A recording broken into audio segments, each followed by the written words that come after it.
सावित्रीबाई फुले का जन्म 3 जनवरी 1831 को महाराष्ट्र के सतारा जिले में स्थित नायगांव नामक छोटे से गांव में हुआ था। इनके पिता का नाम खंडोजी नेवेसे पाटिल और माता का नाम लक्ष्मीबाई था।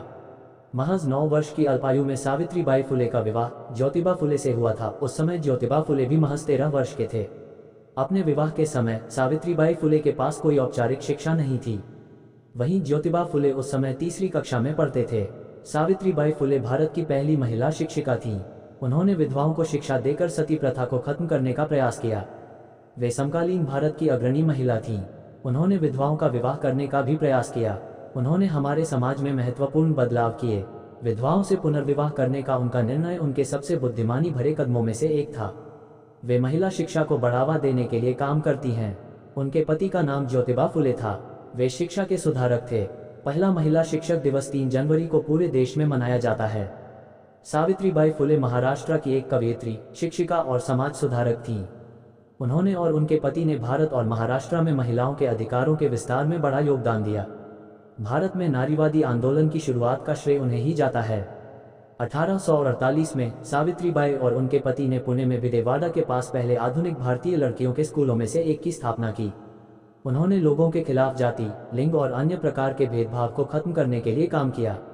सावित्रीबाई फुले भारत की पहली महिला शिक्षिका थीं, जिन्होंने बाल विधवाओं को शिक्षा प्रदान करने, बाल विवाह को रोकने, सती प्रथा के खिलाफ संघर्ष करने और विधवाओं के पुनर्विवाह का समर्थन करने का कार्य किया। सावित्रीबाई फुले का जन्म 3 जनवरी 1831 को ब्रिटिश भारत में नायगांव, तब सतारा जिले में के कृषक समुदाय में खांडोजी नेवेशे पाटिल और लक्ष्मी की बड़ी बेटी के रूप में हुआ था। उस समय के प्रचलित रीति रिवाजों के अनुसार सावित्रीबाई का विवाह 1840 में 9 वर्ष की आयु में ज्योतिराव फुले से हुआ, जो 12 वर्ष की थे। सावित्रीबाई फुले ने न केवल समाज को शिक्षित किया, बल्कि प्लेग जैसी महामारी में परोपकारी कार्य भी किया। आज उनकी जयंती पर सावित्रीबाई फुले के बारे में कुछ रोचक बातें लेकर आए हैं, जिन्हें हर किसी को जानना चाहिए। आइए जानते हैं सावित्रीबाई फुले के जीवन से जुड़ी कुछ रोचक बातें। भारत की एक प्रसिद्ध समाज सुधारक, शिक्षिका और कवयित्री सावित्रीबाई ज्योतिराव फुले ने 19वीं सदी के दौरान महिलाओं की शिक्षा और सशक्तिकरण पर जबरदस्त प्रभाव डाला। अपने समय की कुछ साक्षर महिलाओं में से एक सावित्रीबाई को अपने पति ज्योतिराव फुले के साथ पुणे के विजयवाड़ा में पहला लड़कियों का स्कूल स्थापित करने का श्रेय दिया जाता है। उन्होंने बाल विधवाओं को शिक्षित करने और उन्हें मुक्ति दिलाने के लिए कड़ी मेहनत की, विधवा पुनर्विवाह का समर्थन किया और सती प्रथा और बाल विवाह के खिलाफ अभियान चलाया। उन्हें दलित मानव जाति के प्रतीक के रूप में पहचाना जाता है और वे बी.आर. अम्बेडकर और अन्नाभाऊ साठे के साथ महाराष्ट्र के सामाजिक सुधार आंदोलन में एक प्रमुख व्यक्ति थीं। उन्होंने छुआछूत का सक्रिय रूप से विरोध किया और जाति और लिंग आधारित पूर्वाग्रह को खत्म करने के लिए काम किया। सावित्रीबाई फुले का जन्म 3 जनवरी 1831 को महाराष्ट्र के सतारा जिले के नायगांव गांव में हुआ था। उनका जन्म शिरवल से लगभग 15 किलोमीटर 9.3 मील और पुणे से 50 किलोमीटर 31 मील दूर हुआ था। सावित्रीबाई फुले का पालन पोषण लक्ष्मी और खांडोजी नेवेसे पाटिल ने किया, जो दोनों माली समुदाय से थे। 3 भाई बहन थे। 9 या 10 साल की उम्र में सावित्रीबाई ने ज्योतिराव फुले, वह 13 वर्ष के थे, से विवाह किया। सावित्रीबाई और ज्योतिराव के कभी कोई जैविक संतान नहीं हुई। कहा जाता है कि यशवंतराव नाम की एक ब्राह्मण विधवा के बेटे को उन्होंने गोद लिया था। हालांकि वर्तमान में इसका समर्थन करने के लिए कोई मूल साक्ष्य नहीं है। कथित तौर पर कोई भी यशवंत को शादी के समय लड़की का प्रस्ताव नहीं देना चाहता था, क्योंकि वह एक विधवा से पैदा हुआ था। परिणामस्वरूप सावित्रीबाई ने फरवरी 1889 में अपने संगठन के एक सदस्य डायनोबा सासाने से उनकी शादी तय की। जब सावित्रीबाई छोटी बच्ची थी तो उनके पिता ने उन्हें अंग्रेजी भाषा की किताब से पन्ने फाड़ते हुए पकड़ लिया। उन्होंने किताब उनके हाथों से छीन ली और उसे दूर फेंक दिया और उनसे विनती की कि वे कभी दूसरी किताब न उठाएं। उन दिनों माना जाता था कि उच्च जाति के पुरुषों को ही शिक्षा का विशेष अधिकार प्राप्त है। उस दिन सावित्रीबाई ने कसम खाई कि चाहे कुछ भी हो जाए, वे पढ़ना लिखना जारी रखेंगी। सावित्रीबाई और ज्योतिराव की कोई संतान नहीं थी। कहा जाता है कि उन्होंने ब्राह्मण विधवा के बेटे यशवंतराव को गोद ले लिया था। हालांकि वर्तमान में इसका समर्थन करने के लिए कोई मूल प्रमाण नहीं है। चूंकि वह एक विधवा का बेटा था, इसलिए यशवंत को कथित तौर पर एक लड़की से शादी करने से मना कर दिया गया था। परिणामस्वरूप सावित्रीबाई ने फरवरी 1889 में अपने संगठन के एक सदस्य की बेटी से उनकी शादी तय की। सावित्रीबाई की शादी के समय वे अनपढ़ थीं। ज्योतिराव ने सावित्रीबाई और उनकी चचेरी बहन सगुनाबाई क्षीरसागर को उनके खेत पर काम करने के अलावा घर पर ही पढ़ाया। ज्योतिराव उनकी प्राथमिक शिक्षा के प्रभारी थे और उनके मित्र केशव शिवराम भावलकर और सखाराम यशवंत परांजपे उनकी माध्यमिक शिक्षा के प्रभारी थे। इसके अतिरिक्त उन्होंने 2 शिक्षक प्रशिक्षण कार्यक्रमों में भाग लिया, पहला पुणे नॉर्मल स्कूल में और दूसरा अहमदनगर में अमेरिकी मिशनरी सिंथिया फरार द्वारा संचालित केंद्र में। सावित्रीबाई अपनी शिक्षा के कारण भारत की पहली महिला शिक्षिका और प्रधानाध्यापिका हो सकती हैं। ज्योतिबा फुले ने उन्हें पुणे के एक स्कूल में शिक्षक प्रशिक्षण पाठ्यक्रम के लिए पंजीकृत कराया। उन्होंने वास्तव में 2 शिक्षक प्रशिक्षण कार्यक्रमों में खुद को नामांकित किया, एक अमेरिकी मिशनरी सिंथिया फरार द्वारा संचालित अहमदनगर के सामान्य स्कूल में और दूसरा पुणे के सामान्य स्कूल में। इसके बाद सावित्री भारत की पहली महिला शिक्षिका और देश के किसी भी स्कूल की प्रधानाध्यापिका बनी। महाराष्ट्र में उनका जन्मदिन बालिका दिवस के रूप में भी मनाया जाता है। पुणे के मराठवाड़ा में उन्होंने उस समय की कट्टरपंथी नारीवादियों में से एक सगुनबाई के साथ एक शिक्षिका के रूप में काम करना शुरू किया। सावित्रीबाई फुले और ज्योतिबा 1851 तक पुणे में 3 अलग अलग लड़कियों के स्कूलों की प्रभारी थीं। तीनों स्कूलों में सामूहिक रूप से 150 से अधिक लड़कियां पढ़ती थीं।